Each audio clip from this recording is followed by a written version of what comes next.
Hello friends, welcome to our YouTube channel. 28 जनवरी 2021 के MCQs ready है, तो चलिए स्टार्ट करते हैं। First question, the term green tax has recently been in news. It is a dash. Option A, it is a tax on income earned from green bonds. Second, a tax on income earned from renewable energy sources. Third, tax on low carbon emitting industries. And fourth, tax on older vehicles. So the correct answer is D. It is a tax on older vehicles.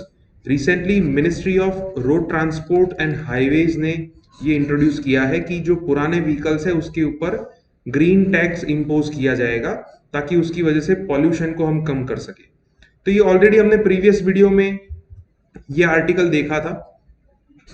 उसके अंदर मैंने आपको बताया था कि यहाँ पे जो बेसिस दिए गए हैं वो सब आपको पढ़ने हैं। Question number 2, which of the following statement is or are correct about United Nations Security Council UNSC? First, it is the only United Nations body with the authority to issue binding resolutions to member states. Second, in 2020, for the very first time, India was elected as a non-permanent member of UNSC. तो चलिए देखते हैं correct answer क्या होगा। Correct answer is A, one only. Second is incorrect.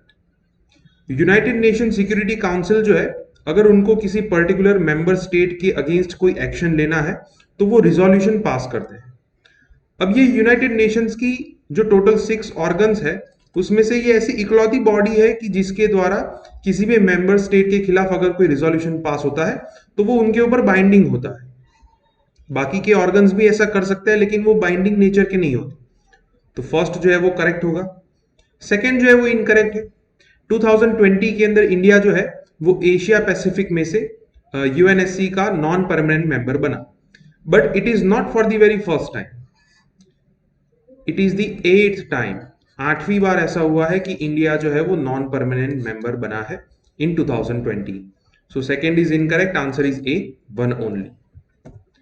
तो ये 27 तारीख के न्यूज़पेपर में आपको एडिटोरियल मिलेगा जहां पे यूनाइटेड नेशन सिक्योरिटी काउंसिल के नॉन परमानेंट मेंबर के तौर पे इंडिया के अगेंस्ट क्या क्या चैलेंजेस हो सकते हैं, किस तरीके से इंडिया उस चैलेंजेस में से बाहर आ सकता है, उसके बारे में ये पूरा आर्टिकल था।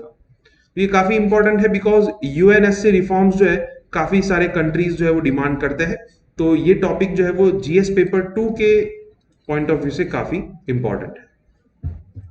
Third question, which of the following statement is or are correct about blockchain technology? First, it is a system in which database appears on multiple computers on same time. Second, it offers a singular combination of permanent and tamper evident record keeping. And third, this technology is not used anywhere in India. तो चलिए देखते हैं correct answer क्या होगा। Correct answer is A, 1 and 2, third is incorrect.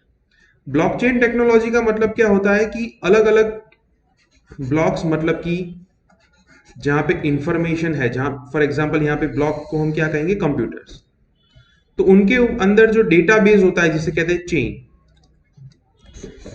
तो इस database को अगर आप टाइम टू टाइम अपडेट करते हैं तो रियल टाइम बेसिस पे ये सभी कंप्यूटर पे एक ही टाइम पे देखा जा सकता है using this blockchain technology. For example कि कोई बैंक है एसबीआई और उसकी 3 अलग अलग एरियाज में 3 ब्रांच है, ए, बी एंड सी। अगर मान लो कि ए ब्रांच के अंदर कोई पर्टिकुलर अकाउंट में पैसे डिपॉजिट होते हैं तो at the same time B and C branches के कंप्यूटर्स में भी ये अमाउंट जो है वो दिखाएगी using this blockchain technology on real time basis. So it is very fast and it is a singular combination. तो ये परमानेंट नेचर का है और इसका सबसे बड़ा बेनिफिट ये है कि इसको आप इजीली टेम्पर नहीं कर सकते, it is temper evident.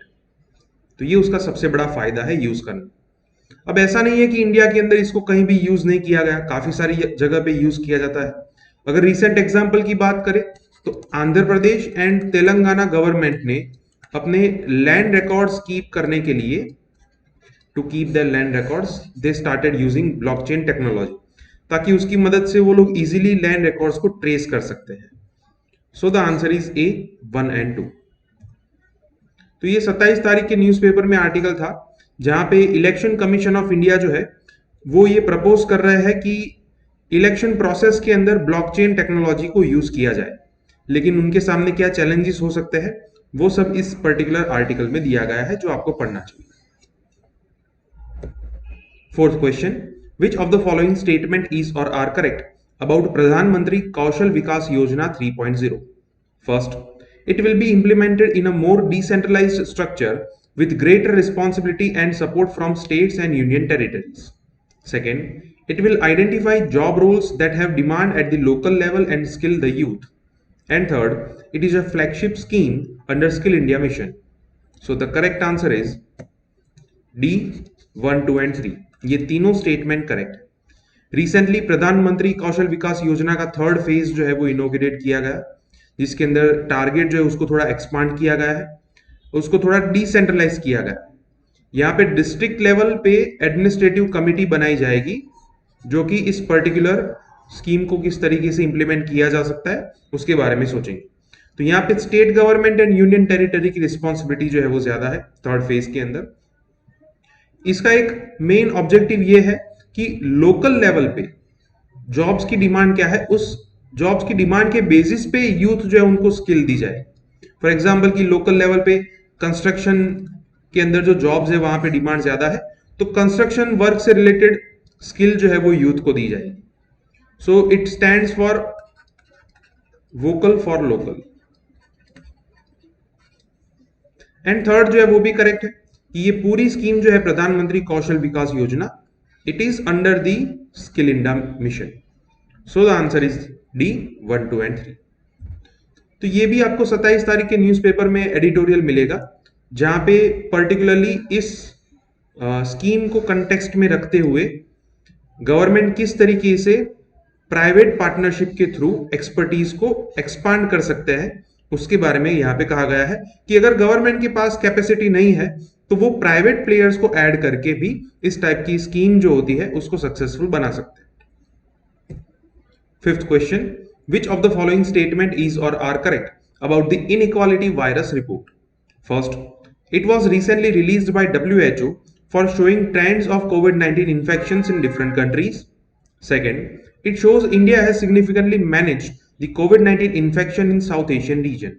So the correct answer is D, neither one nor two. ये दोनों statement incorrect.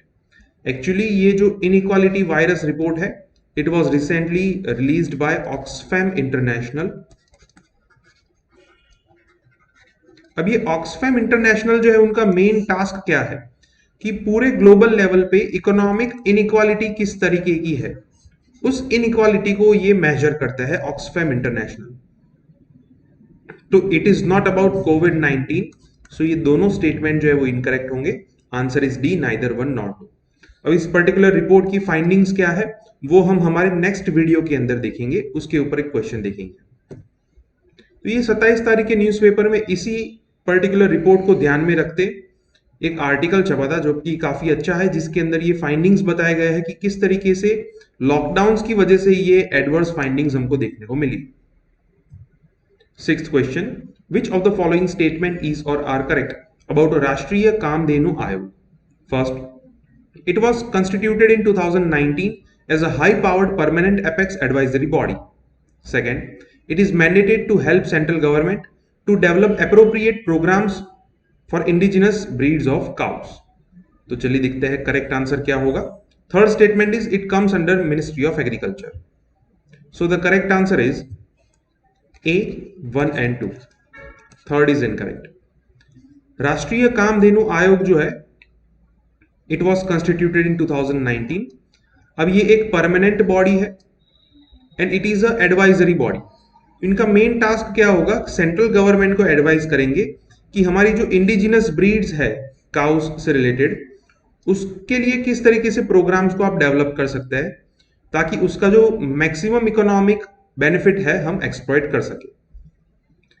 But it does not come under the ministry of agriculture, it comes under the ministry of fisheries and animal husbandry. So the answer is A, 1 and 2। So ये किस तरीके से राष्ट्रीय कामधेनु आयोग जो है वो बार बार कंट्रोवर्सी में रहता है अपने स्टेटमेंट के बारे में, उस पर्टिकुलर मूव को यहाँ पे क्रिटिसाइज किया गया है। ये आर्टिकल आपको 27 तारीख के न्यूज़पेपर में मिलेगा। 7th question.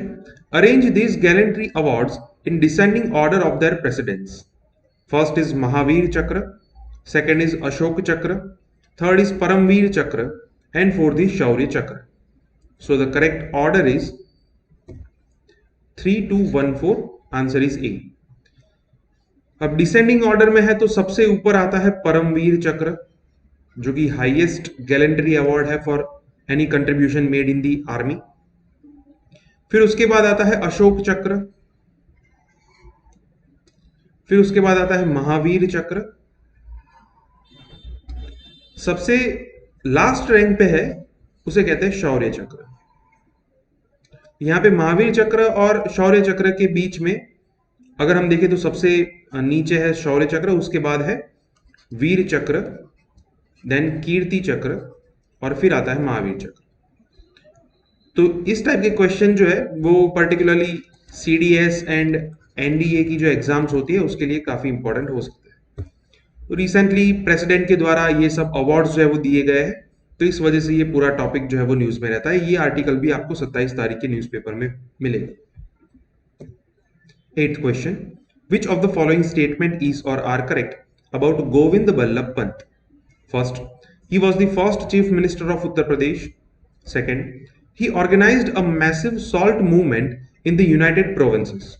And third, he was in favor of separate electorate for minorities. So the correct answer is A, 1 and 2. Third is incorrect. Govind Ballabh Pant जो है वो उत्तर प्रदेश के फर्स्ट चीफ मिनिस्टर थे। गांधी जी के कहने पे जब गांधी जी ने दांडी मार्च को इनॉग्रेट किया था तो उस टाइम पे यूनाइटेड प्रोविंस, मतलब कि अगर हम अभी की बात करें तो वो ऑलमोस्ट उत्तर प्रदेश ही होगा, तो वहां पे उन्होंने ये सॉल्ट मूवमेंट जो है वो स्टार्ट की थी और उसके चलते उनको अरेस्ट भी किया गया। He was not in favour of separate electorate for minorities. उन्होंने ये कहा था कि इसकी वजह से इंडिया के अंदर कम्युनल डिवाइड जो है वो और भी वाइडन होगा। पर्टिकुलरली गोविंद बल्लभ पंत जो है वो लैंड रिफॉर्म्स के लिए जाने जाते हैं। So the answer is A, 1 and 2. सो गोविंद बल्लभ पंत का जो स्टैच्यू है पार्लियामेंट के अंदर उसको शिफ्ट किया गया है उसके बारे में, और उनका रिसेंटली बर्थ एनिवर्सरी भी गई थी, तो उसके चलते ये पर्टिकुलर पर्सनालिटी जो है वो काफी न्यूज में रहती है। अब जो दो क्वेश्चन है वो 28 तारीख के न्यूज़पेपर से। Which of the following is or are examples of indirect taxes? First is service tax, second is GST, third is corporation tax, and fourth is custom duty. So the correct answer is C, 1, 2 and 4. Third is incorrect. Indirect tax का मतलब क्या होता है कि tax जिस particular person पे impose किया जाता है उनके बदले कोई और टैक्स पे करता है। मतलब जिनके ऊपर इंपोज किया जाता है और जो टैक्स पे करते हैं वो दोनों डिफरेंट है। फॉर एग्जाम्पल की अगर जीएसटी की बात कर दे तो आप किसी पर्टिकुलर रेस्टोरेंट के अंदर खाना खाने जाते हैं, वहां पे जीएसटी लगता है। अब जीएसटी जो है वो लगा है रेस्टोरेंट के ऊपर, लेकिन रेस्टोरेंट जो है वो अपने कस्टमर्स के द्वारा उनके पास से ये जीएसटी जो है वो वसूल करते हैं। सो कस्टमर्स पे GST and this GST is imposed on restaurant, so it is an example of indirect tax. तो उसी टाइप के एग्जाम्पल है service tax, custom duty. Corporation tax जो है it is an example of direct tax.